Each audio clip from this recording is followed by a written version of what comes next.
All right, we're back. It seems like it's been long. Why does it seem like it's been long? Did we have somebody on last Friday? Because we went from Thursday to Friday. We went what? We had somebody on at Thursday. Oh, we had Thursday? Okay. Coach Johnson. Time's moving so fast. All right, today's gonna be a great one. We're gonna talk. We're gonna change it up a little bit. Talk a little bit of officiating, which is always a hot topic in one way, shape, or form. So, thankless job. Oh, as thankless job as it gets, but necessary. But necessary. 100%. Probably one of the most underrated aspects of the game, or what we do, in terms of just having officials that are on the same page, that understand the process. Like, it is you couldn't pay me enough to do that gig. There's no doubt. It's definitely a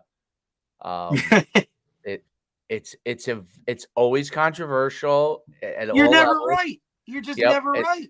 And we got no better person than to talk about this than Mike D'Ambrosia, who is a longtime official.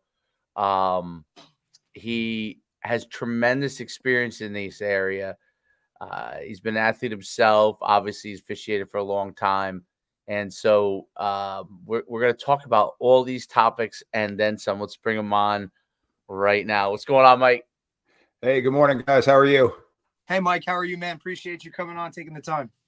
No, thank you guys for having me. I like that whistle talk in the background. Gotta promote it. What does it say underneath? I can't see it. Inside the Mind of a Football Official.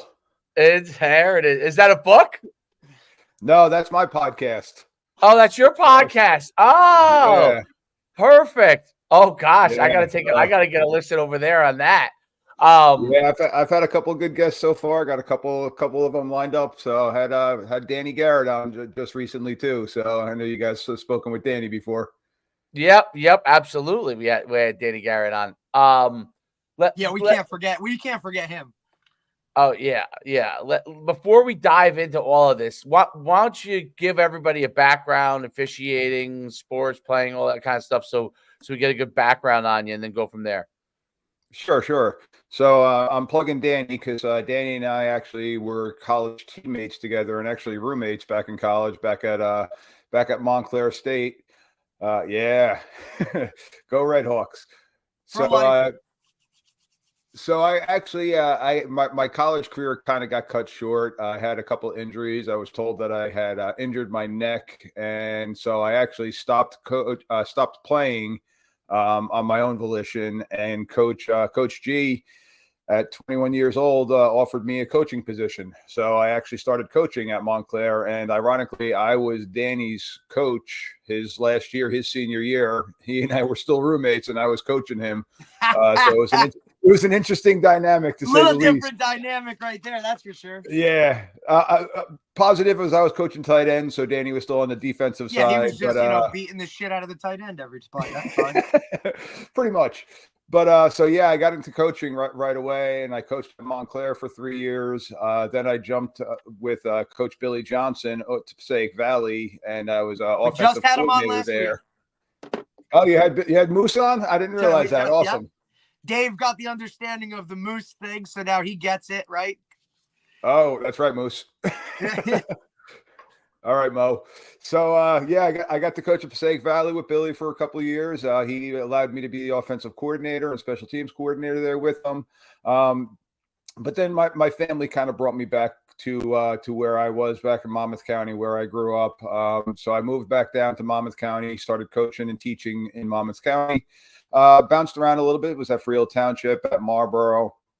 Got to coach at Monmouth Regional with Bobby Acosta. And then I finished up coaching at Barnegat because I was living in the area. But again, now I have kids. The coaching aspect was starting to get to be a little bit too much with the commute, with the summers and everything like that. So I retired from coaching high school sports, I should say, because now I'm coaching my kids' sports.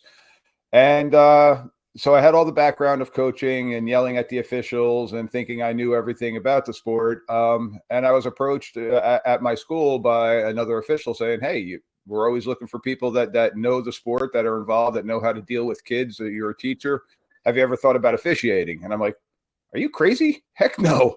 And I heard your guys' intro for the same reasons. I'm like, it's a thankless job. But then I sat back and I was thinking, I'm like, well, this is a great way for me to stay involved in the sport that I love. I thought I knew everything at the time, like all coaches. So I decided to take the class, and here I am 8 years later, working on a great crew. Got to work a state championship game this past fall.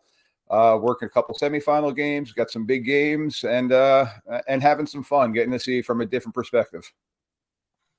Yeah, so that's a background thing that I think a lot of people don't realize, that the playing background usually precludes a lot of guys coming into officiating. So, Right. the one of the myths of coaches on officials is that they don't know anything about the game. You know what I mean? That they're just officiating on the rules, right? And they don't know actually how it all works. But that's actually not true. Most officials played the game, and that's one of the kind of myths of officiating. Talk about kind of some of the. I mean, there's a lot we could cover on this, but talk about some of the things that you see going on in officiating that, from the time you started 8 years ago to now, that are maybe rule changes, or I mean, we'll get to the NFL thing, which we definitely want to talk about, because that's a hot topic and tackle. Yeah. But some of the things that you guys have really had to evolve with from an officiating standpoint. Well, I mean, from being an old school player and coach, I mean, you guys can relate to what our old highlight films used to be with blindside blocks and stuff like that. Yeah. And I mean, heck, we were taught on kickoffs, cutting across the field and kind of headhunting for somebody. So that's probably that rule with the defenseless receiver, with the blindside blocks and stuff like that. I was just looking through the book again. It was probably the toughest thing for me as an official, because being in the stands, being on the sidelines, I was always like, "Oh, great block," and now it's not a great block. That's kind of what people want to see. It's crazy. And that's what they wanted to see. Yeah, I mean, you remember setting up to want to see, right? Not anymore. I mean, it's just not around anymore. They look at old school. I mean, even not that long ago. Right? Like, you're looking at highlights. I mean, you would set up the wall on a punt return and look to take that guy, right, out on a blindside block, or a crackback block, right? A receiver coming down and cracking on an end and things of that nature. Like, it's just not part of the game anymore. Yeah. And I mean, it took me a while to get used to it and to truly set my mind's frame in that aspect. But ultimately, it is for the safety of the kids, and that is what our main objective is. I mean, we talk about it on a crew. Our main objective is to spot the ball and keep the game going. We want the game to be clean. We want it to be run efficiently, but we ultimately want the kids to be safe. So, and that is a rule that with the size and speed now, and you guys are seeing it with all the recruiting, the size and the speed now, it's absurd of how big and fast these kids are, again, compared to when we were playing. So for the safety aspect, I do agree with the rule. It's just, it still has a lot of human element in it. What was the person facing him? Was he able to defend him? Have an opportunity to regain control? We had a situation with a hit on a defenseless receiver where they're trying not to go low, but the kid never got to the ground. He got his legs taken out from underneath him, and we had to call that penalty because he came down violently. And again, that was what we used to teach as coaches. A bigger receiver, chop him down like a tree. But now we got to look at it from a different perspective, from the safety aspect. And I know, Coach Schuman, you mentioned we're going to touch on the NFL one. I don't know where they're going now, to be honest with you, with the new rule. It's going to be flag football soon. It seems like almost with some of the rules that they're implementing. But I got to say that the blindside block and that crackback block were probably the most difficult ones for me to set my mind straight on and say, all right, that's now a foul. I got to throw that one. Like the holding penalties, the false starts, those are the easy ones. But it's those big 15-yard penalties now too. You don't want to throw them because they are drive killers. But again, it's all about the safety of the kids. We're ultimately there to make sure that the kids have a great experience, have fun, learn the game in a safe environment, or in the safest environment, because it's not a safe environment at all. That's just not the Right. game. No, Right. it is still a violent contact sport. Right. 100%. What's interesting? So like the crackback block, for example, when like a guy comes back and the guy turns and he can't see him, you can't lay into him. Now, if he turns and he sees you, are you allowed to put hands on him? So are you allowed to so that's always the gray area in that one, right? Like, so I turn back, he now comes forward. Am I able to put my hands on him? And that was always, I always thought that was always the touchy one, because like you teach your kids, like, okay, you can't shoulder him, you can't do any of that kind of, but if you put hands on, now the issue is he has to obviously fully 100% see you, right? Because otherwise he probably gets lifted off the ground even on the hands on, right? Yeah, so and that is where the gray area is. The big one that how we're taught to look at it is, and it typically is going to happen on a broken play, on a kick return, different things like that, where you got somebody going back and forth, sideline to sideline. Right. It's initially, now when we see somebody heading back towards their own goal line, that's our trigger. All right, we gotta keep an eye on this one. Right. If they set a pick, if they just get their body in front, we got nothing. Like that. Right. That's exactly what they're looking for. But and coach, you're saying hands up. Even if it's hands up, that's still a clean block. Right. Even if they kind of extend their hands, it's when Of they're course. lowering the shoulder and the old school ear hole in somebody. Yes. That's where we have the flag. Yeah. But again, we try to throw that flag with a little bit of a delay. We want to process what we saw first. We want to see it, process it. Was it open hands? And then throw the flag. So sometimes that flag, people are screaming and yelling at us. Oh, you threw that flag like 5 minutes late. We're trying to make sure that we have it correctly. And again, I had one recently in a game where I threw it, play ended. I immediately went. Now I'm an umpire for the most part. I'm in the middle of the field. Same type of broken play. It was actually a screen pass, and the offensive lineman peeled back and got somebody. And after I threw it, I immediately went to my side judge and my back judge and say, hey, did you guys see what I saw? Right. I said, and we talked about it before we reported it to our referee to signal it. But I saw it. I processed it.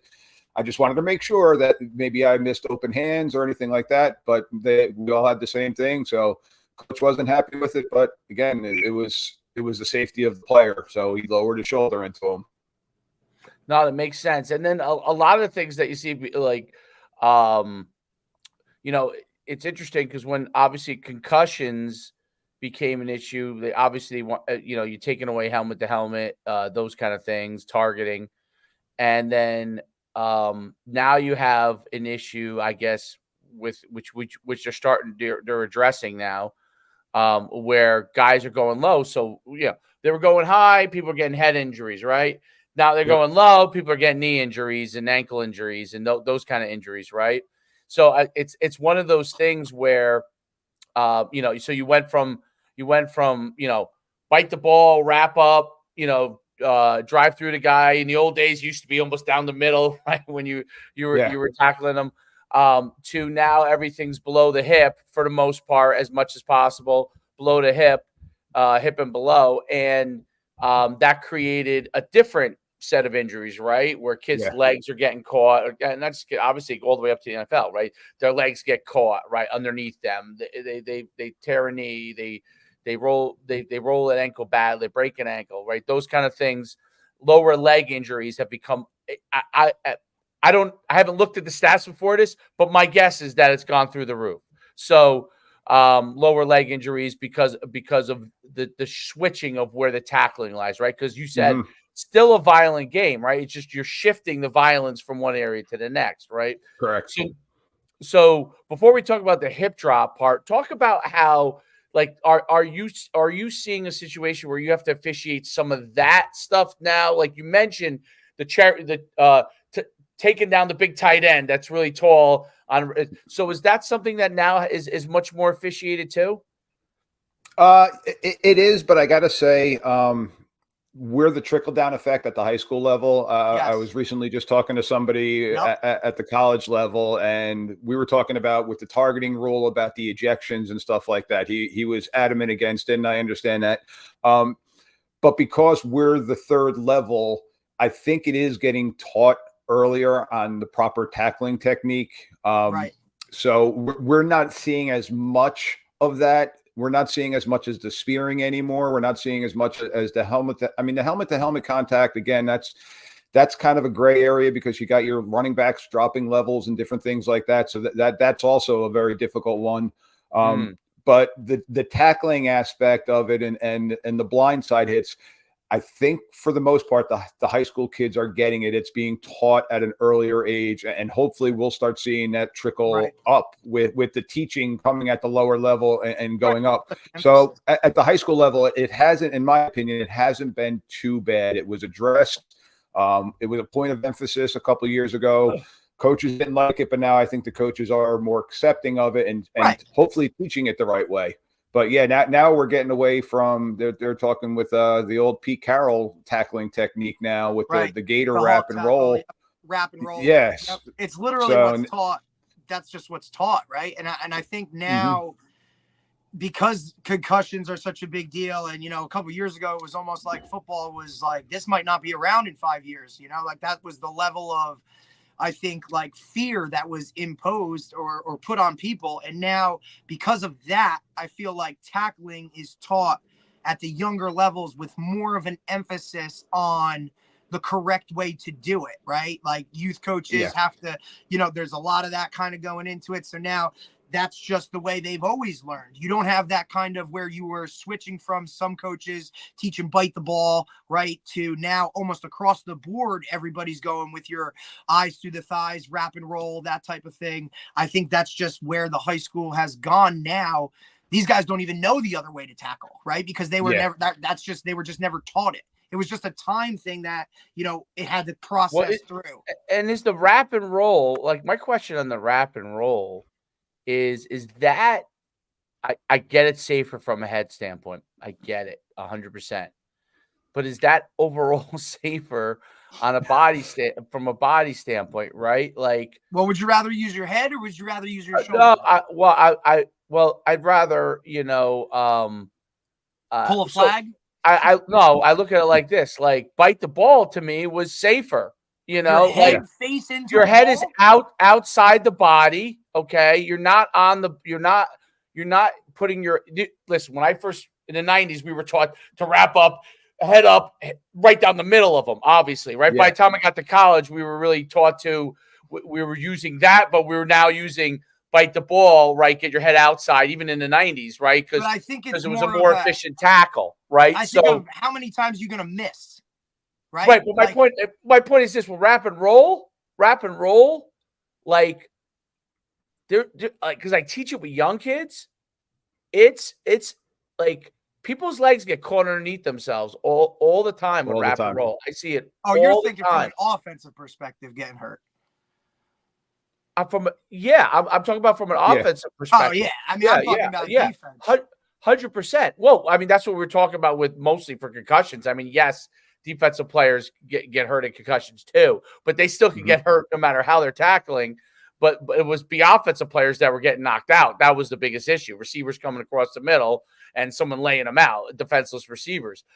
What I'm talking about with the wrap and roll is first of all, I don't think it's a very efficient way of tackling. So there's a whole bunch of things that go into it because it's near hip and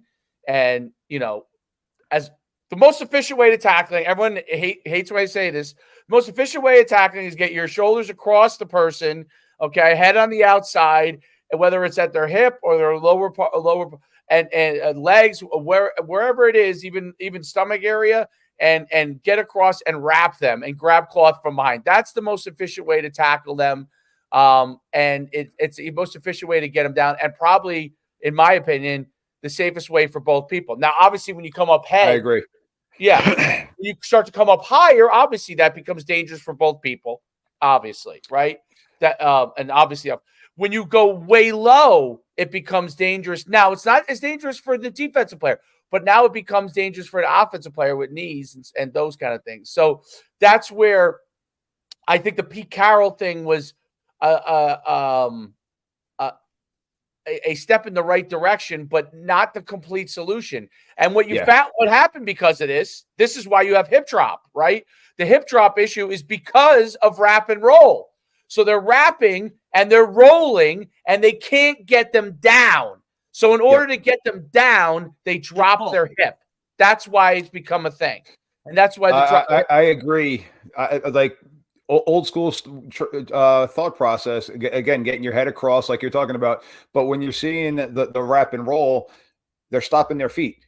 And we're teaching everybody, keep your legs driving, keep your legs driving. But now all of a sudden we're teaching them to stop their feet. And now that's turning into the hip drop, where if you're getting your head across and running through the player, worst case scenario is you're stopping forward progress and the play is going to be over even if you don't bring the person down. So I'm still teaching that at my son's level, the 12-year-old youth level, of getting across and getting your feet going, because the wrap and roll, it turns into an arm tackle. And again, talking about the size and the speed of the kids today, you got 225-pound running backs that are running right through it. I mean, heck, you got 215-pound wide receivers that are running right through it because their legs are so powerful that if you're not running your legs, you're not stopping them. And that, again, turns into all right, let me grab them and drop down. And it's almost, I mean, I understand the rule that they put in and why they put it in, because basically the tackle has turned into a horse collar tackle where you're pulling back and you were seeing those horse collar injuries. But again, it's taking away the nature of the game in essence, of how to teach it properly. Again, if you're teaching them to keep their head out of the way, get it across the body, and run their legs and keep their legs going, you're gonna take away a good amount of the injuries. The other thing that I thought which is interesting is, and because you coach youth, you see it more in youth, because when you go and they haven't learned all these skills yet, right? So keeping their head up is a problem at the youth area. So when you teach wrap and roll, what do all of them do? They all put their head down, right? Yep. All of them. It's just when you go to wrap and roll, when you're going that way as a kid, your head goes down. Okay. It's correct. We really have to overemphasize to get them to keep their head up. So what I like, I watched a lot of rugby stuff, right? Like, yes, they wrap and roll I've noticed as a finishing last resort, meaning they go through, they run their feet all the way through the body, and then they roll as a last resort. Because most of the time, what I've seen the rugby guys do is, whether it's near hip or across, they just keep running their feet all the way through the hip. And that's really their main goal, is to take them down in that fashion. They roll when it becomes a situation where they're finishing and they can't finish, right? And then I've seen them roll. And I've watched a lot of they have, actually, you can find it all over to YouTube, right? These guys, like the All Blacks, and New Zealand, they have all these like teaching clinics that they have as how they show the way they tackle and stuff. And they teach them also with the pad, right? The pad is up here. They hold the pad, and very few people do this. They hold the pad and the guy comes through the hip, right? So that they get like all the basic, they work through all the levels. And it's so interesting to me because until I started looking at that, because when I started coaching, like when I was coaching high school, I was teaching wrap and roll, we're going, and when I started to teach youth, what was bothering me was the kids were putting their head down. And I was like, how can I fix this? Because we would do the drills that we would do in high school where the high school kids were able to handle it, and the youth kids were putting their head down. I'm like, shoot, this is not good. So we backed it up. And we started working through all that kind of thing to make sure they got their head up. And I think that's a huge thing that as you're teach attack. Now, from a rule standpoint, obviously, do you think hip drop is going to become something in the high school level? Is that going to be Do you even see it? Not that I'm aware of. I'll be honest with you. I don't recall seeing that tackle at our level. It's a pro type of thing. It's an athletic thing too. I mean, you got to be Correct. really. These guys just don't have the. How many times? It's very rare, right? That in high school you have a guy and then like a running back, and you're like he makes a move, and now your linebacker's holding on, and now he's got to pull him back, which is kind of what the hip tackle is. At that point, the whistle's probably blown for, stoppage of play and guys are stalemated, it's over. Or you have somebody else coming in to clean it up before that actually happens. Yep. So I don't know. I don't think I can recall ever seeing it where I would be like, yo, that's a hip, like you saw horse collar tackles. Right? Yeah, like horse collar tackles, and they modified the horse collar tackle too recently about being on the side too. So, Correct. But it's still got to be that backwards pull to the ground. Right. And also it's now the nameplate too. So it's not just through the collar anymore. It's in the nameplate again to prevent that.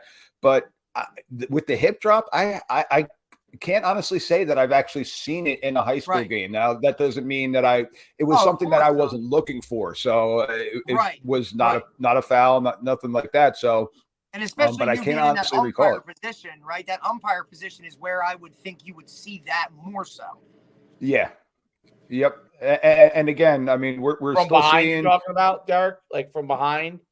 Like on the side, right? Like running back, he's making a play, right? He's going outside, trying to get to the numbers, right? Now he makes a cut. He comes back inside. And as a linebacker, I'm going to fit him up coming inside out. And now maybe I slip to the outside and I kind of give a pull to get him down, because now if I don't, his forward progress is still going. You know what I mean? Yeah. So I just think high school guys are just continuing. And look, the way I teach it is always, look, you run your feet 5 steps after contact, right? Like, I don't want you to just hit him and stop. I want you to go through his body, right? And push him back. So I just think that, it is something I just think it's more of a pro type of thing. The guys at this level, I mean, look, some are athletic like that. I wonder. I don't know. I don't know. Because you know what? I think what Mike said might be true. You're not looking for it. So if you're not looking for it, like they got enough to worry. Honestly, I didn't even know there was helmet to helmet until it became a rule. Like I didn't even realize that guys were. I didn't realize it was going on that much. Like in my head, I was thinking, oh, maybe it was once a game. Nah, man, playing safety, bro. I'm trying to take your head off. Yeah, but until it became a rule, I didn't even really think about it. I couldn't play today. I couldn't play in this game. And now, I have more 15-yarders. I'd be gone. Like, I'm telling you, I would be gone. First quarter. I probably cost myself 7 interceptions in college because I just wanted to light somebody up. Like, that's what I was taught. I'm sorry. Like, I played this game because it was physical and I loved it. Like, that's what the hitting aspect was, the appeal for me. Like, it was, as a safety, I had a 12-yard running head start, bro, to light you up. And it was coming, whether we were going high. I mean, I wasn't trying to hit you in the head and take your head off, and especially in college, being a smaller guy all the time, like I had to go low. So, and that was like pre-hurdle era, And that's another rule that's insane that it drives me crazy. Like a guy jumps over somebody, some guys throw the flag and it's like, you can't do that. And then another guy, jumps over him and now he's good to go. That rule was always. Explain that rule. Explain that rule. Exactly. I'm curious about that rule. Explain that rule. We're putting you on the spot with something. Yeah. Yeah. That's fine. And again, that's another one of those that calls. Happen maybe 2-3 times a year. Yeah, no, I actually had one coach upset with me because I didn't call a hurdling call in the middle of the pile. It was actually on an extra point. A linebacker went to hurdle over the center, but the rule is if only have 2 feet on the ground, you can't hurdle them. So I'm trying to think of the easiest way to explain it. So if I'm a defensive back going for a tackle and I go low and my feet are still on the ground, but my hand's not on the ground, I can't hurdle him, because what they're afraid of is not only Not only the Antonio Brown scenario with the punter where he came in cleat first on the punter. Yeah, and just kicked him in the chest. Yeah, but it's more so they're afraid of the back themselves. It's actually for the backs themselves of getting flipped over and landing head first. So it's still a very gray area. If the guy is launching himself down to the ground and they've got a body part, a hand, a forearm, their knee is on the ground, technically you can hurdle that.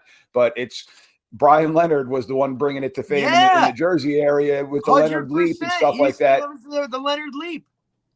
But so that is one that we don't see too often because again, it's just athletic. It's something that is taught.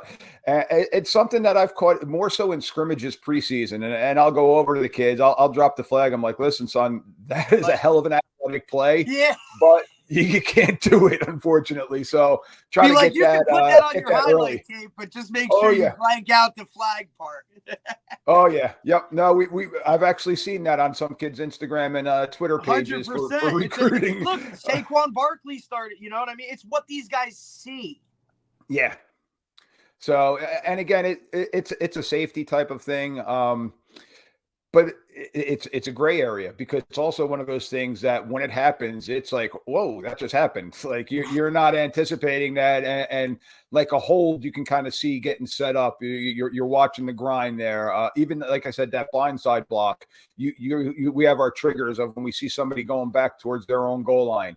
But that hurdling rule, it's few and far between. It doesn't happen too often. But yeah, again, it's more so for the safety of the back themselves as opposed to the tackler. Well, even like the tackler, right? Like I just feel like, look, if you're going to go jump and now you're going to launch yourself, you may catch that knee right under the chin or right to the helmet as you're doing that. But I mean, I would have been hurdled probably 1,000 times. I swear to God, because I used to go so low. They didn't even have to hurdle, right? Because that guy was always bigger than me. So take the legs out, run through, right? Even like if a guy's in the air, push his legs to flip them. Like you got to do whatever you got to do. It's just so different. Like, and that was just one of those rules. I mean, Dave, I remember when we were coaching at RBR, it was our first scrimmage. Like one of the kids did it, and we were like, "That was a great play." And they dropped the flag.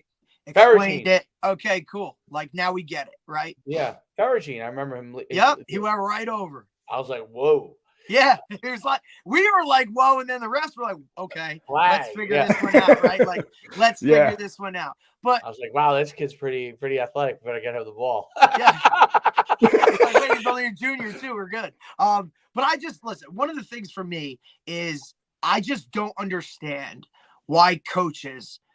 Okay, everybody makes mistakes. Everybody blows calls. The harping on it, what does that do? Have I ever seen a ref pick up a flag and change a call? So, like, why are you going to sit there and wreck this guy on our sideline who probably didn't even throw the flag to begin with? And you're just going to keep crushing him play after play after play on something that happened 5 plays ago. Like, what are we doing? That's where us as coaches are so wrong. I just don't understand that part of it. So I'll give you guys a great example of that. And I agree with you 100%. A big game this year. I'm not going to name schools, but we had a really big game this year, and it was a competitive game. And on a kickoff, we had an inadvertent whistle, which is it is by far the worst thing that we can do. Like our pregame, every pregame, and we're a crew of 6 that we're always together. And our head official, our crew chief, always talks about it. Keep the whistles deep, keep the flags deep. Like, let's make sure we see the play end. Technically, by rule, the play ends itself. It's not ending on a whistle. The whistle is just after the play is over. So that's why we're very big with, if you come to one of our games, you're probably only going to hear one whistle. We're not blowing the whistle all around the field. It's the person that got that play. But we had an inadvertent whistle. And our guy owned up to it. We came together as a crew. We talked about it and said some expletives in our own referee huddle itself. And you're killing me, bro. You're killing me. Myself and the head referee had to go to both sidelines and explain what happened. And the coach of the team that it hurt had some expletives, but then he's like, "All right, let's go. Let's play football." And from that point on, He did not say boo about it. He understood we screwed up. We made a mistake. It was a human error. It was a bad mistake. But we made the error. We owned up to it. And from that point on, we just played football and we officiated the same way the whole time. The head coach did not say anything to us the remainder of the game. He moved on from it. It was a special teams play. Unfortunately, the special teams coach, every time there was a punt, kickoff or anything, was sitting there screaming and yelling, "Oh, here it comes again!" And we're like, "Coach, come on! Like we understand. We screwed up, and we're also, I mean, we're not big into we're not doing the makeup calls. Like that's not what we're there for. Like, oh, we're there to officiate the game. There, so now I got to go get this one for this guy. A lot of guys do that. Like, you know, like. Especially if now a coach is all over you for that call. Now you almost feel like, all right, I just want to shut him up. So let me give a call, you know? And I think that's where us as coaches can change the whole narrative, because in reality, like, you're not the enemy. Some of these coaches, I feel like, look at referees like they're the enemy, or he's out to get me, or they just don't like us, or it's because of who we are. How about you just worry about your team, be good enough that you don't have 15 holding penalties? Correct. And it's funny because all the years of coaching, my coaching background, I recently went to the Glazier coaching clinic this past year. Like, I'm still looking to try to get better to help my son. Of course. So I'm seeing all the high school coaches and stuff like that. And they're like, "Oh, what are you doing here?" I'm like, "Well, coach," I said, "now when I'm in the middle of the field and you call a dumb play, I'm going to look over to the sideline and say, 'Hey, why'd you call that?' What?" Right. Like, you took the same notes I did, dude. Like, that's on you. Yeah, why would you take a timeout there, coach? That was dumb. Yeah, like you're the worst coach ever. Last one. What are you doing? Like, you know? So we're not allowed to do that in the games to the coaches. So it's and how I can only imagine. I mean, and that was always my fight with it. Like, I'd be coaching like the kids on the field. I'd be like, "Dude, you got to look for this," and like I just wouldn't be able, especially if I was like the back judge just sitting back there doing this. I'd be like, "Buddy, you got to run a better route. Like, why is your coach calling that?" Like, it's just, I get it, but I just think I get the yelled more at football with knowledge you guys have, I think the better. Yeah.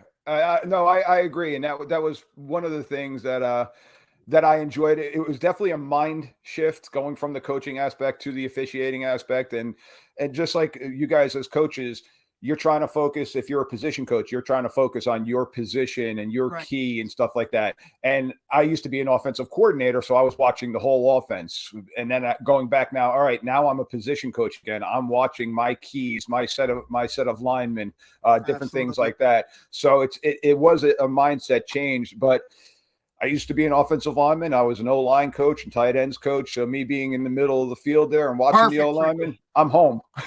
I'm in my home area, so I know. I can't tell you how many times playing safety in high school I had to move that back. Like, buddy, you got to go this way, man. Like, I can't see through you, bro. Yep. And I like to officiate myself by talking to the kids first. Absolutely. Like, when I see the hold early in the game, going over 76, you got to keep your hands inside, move your feet, like different things like that. And especially at the JV and the freshman level, and then when you get down to the youth levels, I don't even want to a flag with me on the field. Like, I would rather walk into the huddle and explain to the kid, "Hey, listen, Friday nights, that's going to be called. You need to do this. Coach 56 is doing this." I said, "I'd rather not throw a flag on you. Like, this is still learning level. I know everybody wants to win, but you also want to learn to play Friday nights and Saturday afternoons as opposed to Thursday and Monday. Like, let's teach these kids up. And if I can help in that aspect as an official, I want to do that. I don't want to be flag happy and throw them all the time." Right, because an explanation coming from the guy in the stripes, right? Now, some coaches take that offensively, like, "Hey, don't talk to my guys." It's like, buddy, we're all on the same damn team here. Like, relax. He's explaining it to our guy better than probably we can explain it, or it's something we've never explained before, they never have seen before. That's why I love doing JV, man. It's like the best. People can't stand it. I love it. I used to love it too. We used to draw plays up in the dirt and it's just have some fun with it. Like, you're on the bus, like, "Hey, buddy, you're doing this. You're doing coach." That. Well, we're gonna figure it out. You're gonna do it today, like, you know. But on the bus, can anybody kick? It's the learning aspect of it. Yep. I'm curious, what can be done to help officials do their job better? Like, is there something? That's a great question, Dave. is there like, so obviously you guys out there, you have your crew of 6, but what are some of the tools that they could start to give? Like, I'll use, for example, like, I guess some places use instant replay, right? Like, Mhm. what are things Oh, that God. can continue to help officials in high school do their job even better? So recently, I want to say this is the second or the third year now, the state of New Jersey has now put together, we're doing seminars every other week now. We're doing these online Zoom meetings Awesome. now by the state of New Jersey that's being run. Um, we're utilizing Huddle. So I go back and I'm watching all of my games to see if I missed something, where my positioning was, my keys, and as a crew, we're then texting back and forth. Hey, take a look at play 97. So we're starting to dive more into the technology and still working year round. Like I said, with these, we're meeting every other week. Usually Tuesdays or Wednesday nights, and it's a Zoom meeting, but we're breaking down film and going over. We had one recently that was just about holding, where we had one where we broke off into different Zoom rooms, and as umpires, it was just umpires from around the state talking about different rules and different things that we're seeing and how we can continue to improve. Excuse me, problem talking there. But yeah, it's just a matter of staying in the books.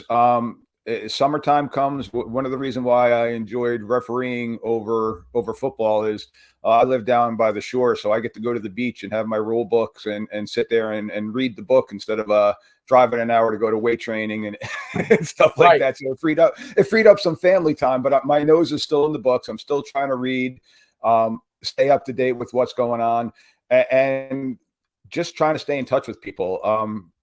With the podcast that I've got going right now, my whole goal is to try to just bring more awareness to officials, to coaches. Like I'm talking with coaches, I'm trying to get players on.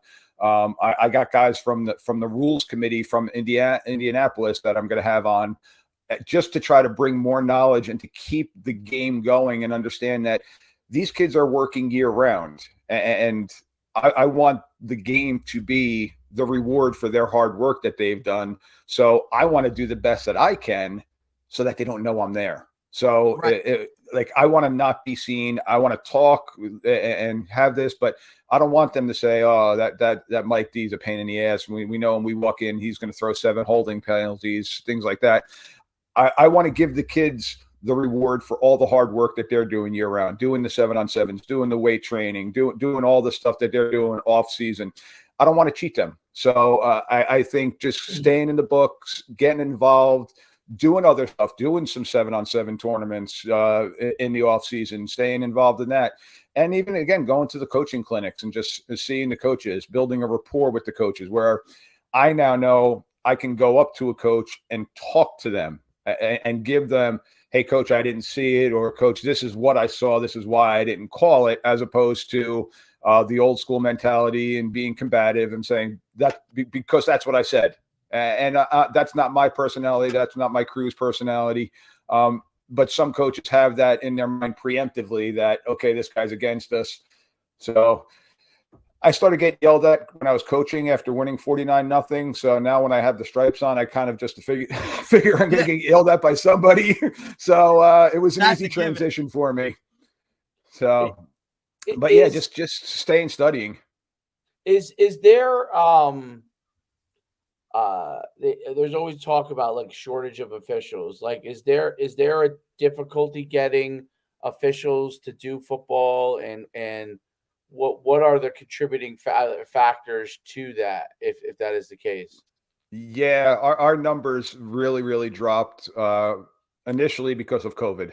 COVID was the first thing that really hurt us. I mean, and I'll admit it. When I was officiating the games during COVID, I was masked up. I had gloves on. I had an electric whistle. I didn't know. I was like, I'm going to take whatever precaution I can here. Right. Where a lot of officials did opt out at that point, and unfortunately didn't come back. So the numbers started dropping there. We're seeing we are now in New Jersey and the shore area, we are actually seeing a little bit of an uptick now in the last year or so with getting new cadets in there. But we got to a point where we were having so many Friday night games, we didn't have enough crews. Right. So it was something that was difficult, and our assigner would try to contact some of the ADs, and they were like, "Listen, can you guys move a game to Saturday? We know you have the lights and you want the Friday night lights. We don't have enough crews, or the crew that you're going to get is you're going to not be gonna want, a mixed crew." Yeah. So, it put a strain on our assigner in that aspect. Numbers, and it's national right now. The numbers have it's gone not down. just select here. It's not just in And this state. It's all over. yeah. And I'll admit myself, I stopped doing the youth games because initially when I was doing the youth games, some of the towns would have 12 coaches on the sidelines for 20 kids, and we would have 3 officials on the field trying to watch 22 kids. And Daddy was watching his son be held on the far sideline of a toss sweep coming to the near sideline that we weren't calling. And I'm like, Coach, it doesn't even matter. We're triangulating the ball. We're watching the ball. What happens backside, we'll keep an eye out for safety. But those guys, well, they watch a game on Sunday afternoon, so they thought they knew everything. Of course. And it got to be to a point where it was more of a hassle. And then I got involved in coaching my own son, so that kind of kept me out of officiating the youth one. But yeah, we're still looking, and that's another reason why I'm doing what I'm doing right now with the podcast and stuff like that, and trying to jump on with you guys, is I want to bring awareness and I want to recruit. I want to get those guys coming out of college. I mean, right. The percentage of the well, go into coaching too. Like, I'm not saying that, but with the officiating, unless you're a coach and you're going into education or something like that, you might not be able to do the time that you have. Right. Where officiating, you could show up on a Friday night, on a Saturday afternoon, where you're out of your job. So it's something to consider with the college guys that are graduating, that if you still want to be involved in the sport, having the playing knowledge, having that background is something great. So I'm trying to bring awareness to that, to still recruit and get those young guys, those energetic guys out there with us. I mean, I'm an old offensive lineman, so my body's feeling it, and being an umpire in there, I still feel it every once in a while. I got safety in me from the back. No, that makes sense. Does the NJSA or I don't know, the groups that do the assigning officials, do they ever reach out to colleges? And like, to me, that would be a slam dunk. Like, I just off the top of my head, I think those guys that work in the recreation, not just guys who were, maybe played football or whatever that might want to do it, but literally the guys that work in recreation, right? The intramurals, right? They're already doing some of this stuff. They're already like reffing games, like flag games, and they kind of have some experience with it as a student. And I always wondered why they don't go and just start getting those guys like recruiting them like on crews. No, yeah, like, so I don't know. Like, so like as a 7th guy, right? This is the guy that's training. He's not making any calls per se, but he's shadowing. So you have I a think 7th. That's kind of what they do now, right? Like, if you get into it as a cadet, like, you got to do some games where you're literally just holding the sticks on the sideline. But there's no young guys. They're almost all of them are older. Because none of them want to go and only make $50 a game. I don't know about that. I don't know about those recreation kids who are doing it in college. I think those guys do. They don't understand the avenues available to them. They don't. So like I wouldn't know how. Like I know officials because we have them at our 7-on-7. So I would know who to talk to. But like most people do not know who to talk to. Yeah. So they recently, again, the last couple of years, have started really promoting stuff on social media and stuff like that. But unless you're tagged or unless you're following certain social media avenues, you might not see those. But yeah, the state is recruiting. The state, our specific chapter, we have somebody that's assigned to recruiting and talking to people and trying to get people. And our cadet number for this year, I think we're in the 20s, which is that was what signed up. Now their first class, I think, was last week, so I don't know how many people actually showed up for the first class, but we had over 20 just sign up, and this past graduating class, if you want to say it, was our biggest one in a long time also. So we're seeing our numbers go up. We are recruiting and trying to get the younger guys. But yeah, I agree. I'm talking with Coach Garrett, possibly going up there myself and sitting down with the team and trying to reach out to different colleges and stuff like that, and just trying to get those young guys and just get the awareness out there of this is what we do, that this is the money that you can make. But it's, again, I do it because I love football. Like, the money helps. I'm not going to lie. I'm not going to turn that down. But I mean, we've done the Phil Simms North-South game the last 2 years, my crew, and that's free. We do that for the love of the game. We have some fun, and it's an all-star game. We're not getting paid for that. That's what that game should be. So it's a matter of getting out there, getting experience, seeing it, and still staying involved in the sport. Like I said, it's something that you can still be a part of the sport. I still get amped up on Friday nights. Like, hell yeah. From my playing days to my coaching days to now, when I'm in the middle of the field and I'm talking to the kids and you got the good music playing in the background, I'm bouncing around still a little bit. I'm getting myself amped up. I still love the atmosphere. Give me a great high school band. Like, I love that stuff. So I'm still involved in the game. And I'm bringing my kid there, and he's seeing it, and he's falling in love with it. So it's something that, it's a lot of fun. And it's still, even getting yelled at. Again, I did it before. You got to know what to take, what to accept, and a line. And most of the coaches understand that. And let's go play football. Right. It makes 100% sense. I just think that there is an avenue there because the young people are looking for opportunities, and they don't have jobs are different than they were in the past. So, they're going to need other ways to make extra money.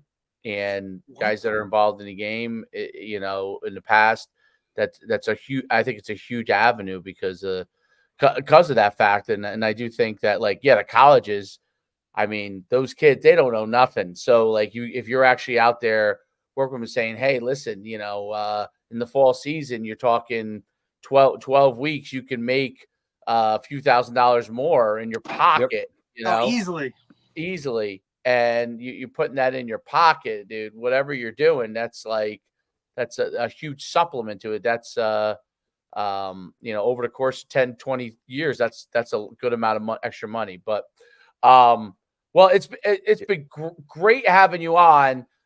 Any last things you want to leave us with that that we could remember from an officiating standpoint? Listen, a recent episode that I just had, we were talking about replay, and I know you guys mentioned it before. We're in the state, we don't have replay system anymore. We had it, but we don't have it anymore. I wouldn't be surprised if you're going to start seeing it again coming down the road, because unfortunately what happened with the basketball game recently. We just understand that we're human. We're out there trying to give the best experience for the kids. We're trying to make it as best as possible. So we're going to make mistakes. We're going to miss a call here and there. We're going to make a call that you might not like. But again, the parents, the coaches, we all make calls in life that we don't like or that get somebody upset. It's the human element, and we just ask that everybody understands that hey, we're human too, and we make mistakes. Try not to. Why did they get rid of the replay? I was curious. The technology. It wasn't okay. Yeah. So with New Jersey was one of the experimental groups of just using Huddle. So you had the end zone view and then the 50-yard line view, and the referee was looking at an iPad on the sideline for a call. But then we had two scenarios back in 21 in the college game. In the championship games up at Rutgers, that were two very big calls that could have went either way. That replay didn't overturn. That people's cell phones. Well, that's another angle too, I think. Yeah, the cell phones had a better angle of it that the replay official didn't have that view, so they couldn't change the call one way or the other. Because of that, just the technology aspect of it just wasn't there. Where now with Huddle having the integrated scoreboard that's integrated on Huddle with some of the schools. That I think you're going to start seeing again, especially with timing issues and stuff like that. You might start seeing that come back, especially in playoff aspects. Definitely. That and the play clock, right? Like, and play clock. I think that's like such a big thing. I wish schools could have one, you know? Oh, well, I only know of one school right now in our area that has one for the varsity game. So it's but again, it's just like the shot clock argument. And everybody in the South has it. Correct. Everybody in the South has a play clock. It's right in the corner of the end zone. I don't understand why they don't. It's money. It's money. I've seen it at every place. Some schools, you're talking about some schools that can barely have footballs, and that's just I don't buy the money aspect of that. Like, how are these schools in the inner city that probably don't have that much money doing it? How are they're not doing it? It's basically if they just mandate it, everyone will find the money for those schools that can't afford it, and then the taxes are going to go up, and there you go. So the taxes are going to go up regardless in New Jersey. That's politics, brother. That's politics. We live. That's a whole different discussion. The taxes are going up in New Jersey.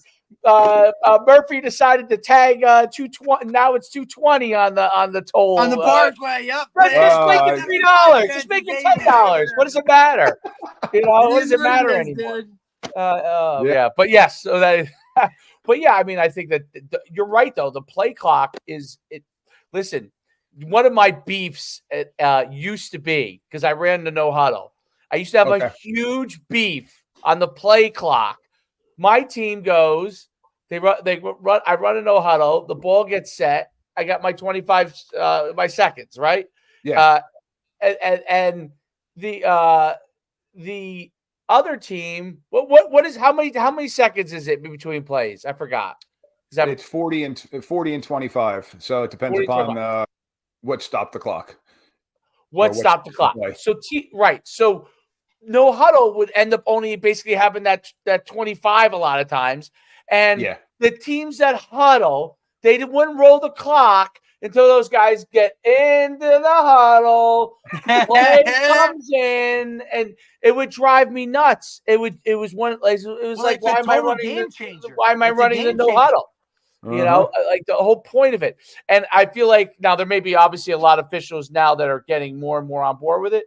But it used to be one of my sore spots was running a no huddle versus team. Teams would sit on the ball in the huddle. Like I remember when we would play Homedale, I'd be running no huddle, okay, and then they would take forever to get into the huddle, take forever to get the play on. I would watch a minute plus tick off, and before the next play. That was one of my pet peeves. It used to drive me bonkers, and I could never get an answer for why are they who's moving slower? Explain that one to me. So the rule is when the play ends, and you'll see the official put their hand up that they've got the spot. So when the play ends, it's basically 40 seconds from that time. So each team gets 40 seconds. If there's a stoppage in the play because of a penalty or something like that, it's going to be 25 seconds once we blow the ready for play whistle. So it's those are the basics of what the timing rule is. I can't lie to you. Some people have a 45-second clock as opposed to a 40-second clock. It depends on the crew and who's on the watch and when they're going to restart it. And the funny thing is I had a coach complaining to us one time that was up by 30 points. Oh my God. Come on, dude. And that he's like, they're taking too long in the huddle. I'm like, Coach, that's your team. Yeah. Be like, that's you guys. Don't you want the clock to take a little bit more time to get out of here at this point in time? Right. He's like you're already getting embarrassed. What are we doing? So that's interesting.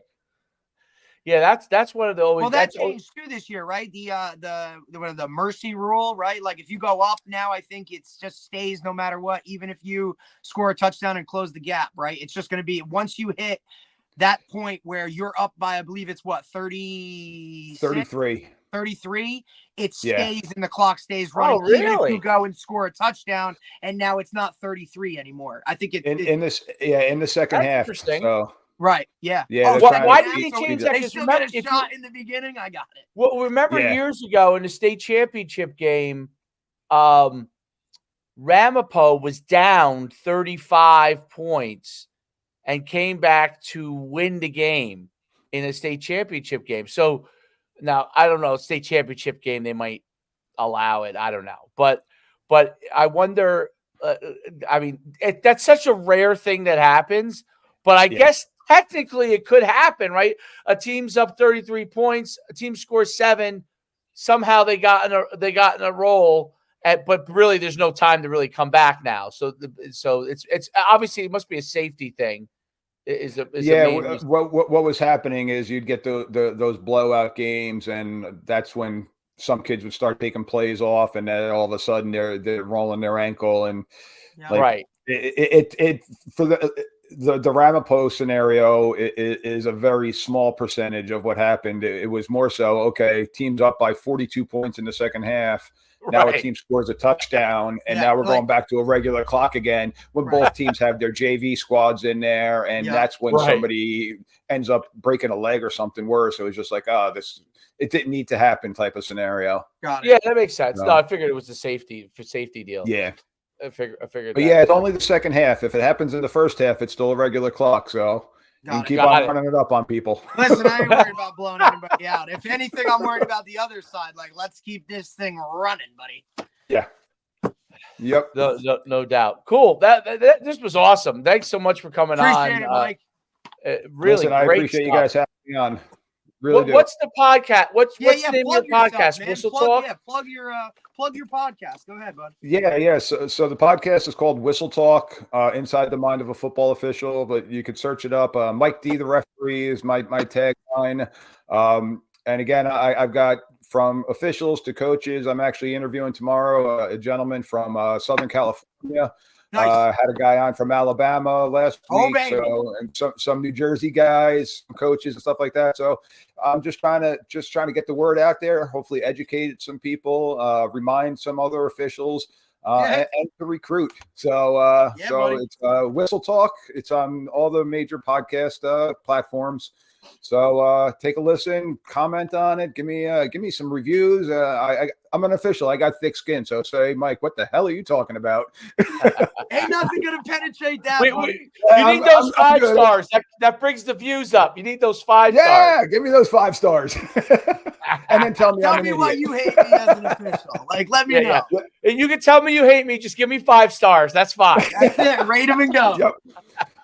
Hey, Mike, really appreciate you, though, taking the time. I know we wanted to get this done to just get a little bit of a different angle for our viewers and whatnot. And, we figure these guys spend enough time screaming at this guy. We might as well actually go inside his head and talk to him about it. So really appreciate you taking the time, buddy. No, absolutely. And I'm always going to be here for you guys. If you guys ever have other questions or whatever, please feel free to reach out. I mean, like I said, I'm still trying to teach the game. No matter what side of the ball I'm on, I'm still trying to teach the game and make it better for everybody if I can. Awesome, man. Thank you, guys. Thanks a lot. Thanks, Mike. Have a great day. You too, guys. Thank you. You Bye. too. That was great. I learned a lot. I learned a lot. That was me, Mikey. I wanted to learn. I wanted to learn because, dude, I don't want to be an official ever. Well, I think that there are. I really do think, like, if you remember, like, we did. It was a couple of years ago. It was the year you weren't working with the Beasts, but you did the events. So, right. We had the 7-on-7 tournament, and the guy who does the officials, I think we took 4 full fields, and he just didn't have enough. I don't think he had like enough crews, right? So I got like some of those kids from like the local college or whatever, and they refereed it, and they were like, at first, but then they kind of got into it. Yeah, like that was kind of my like thing. Like until they do it, right?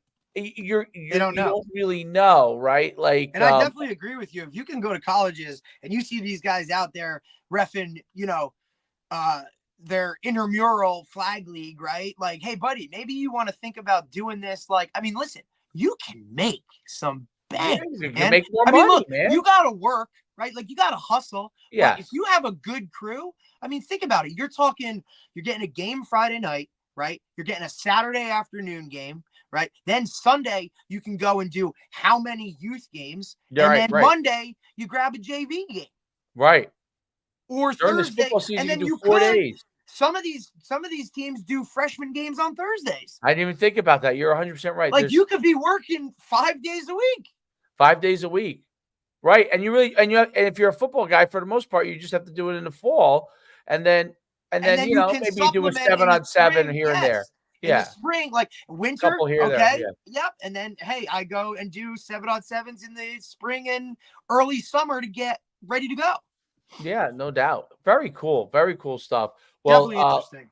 All right. Well, we'll get off. This was great podcast. Good viewership again. And we'll go from there next week. Everybody wants to know why referees are. Everybody wants to hit on a referee. That's right. Next week we got a pretty busy week. A few days. Those of you guys who follow us, few days of podcasts at least next week. During spring break. Gotta love spring break. Teachers and coaches are free. They're like, what can I do? Yeah, exactly. Come on, and then we got a big one in 2 weeks, man. And then in 2 weeks we're gonna have one that. Well, we'll get that promoted in due time, but that might be an all-timer. Until next time. Until next time. See you later. Have a good one, guys.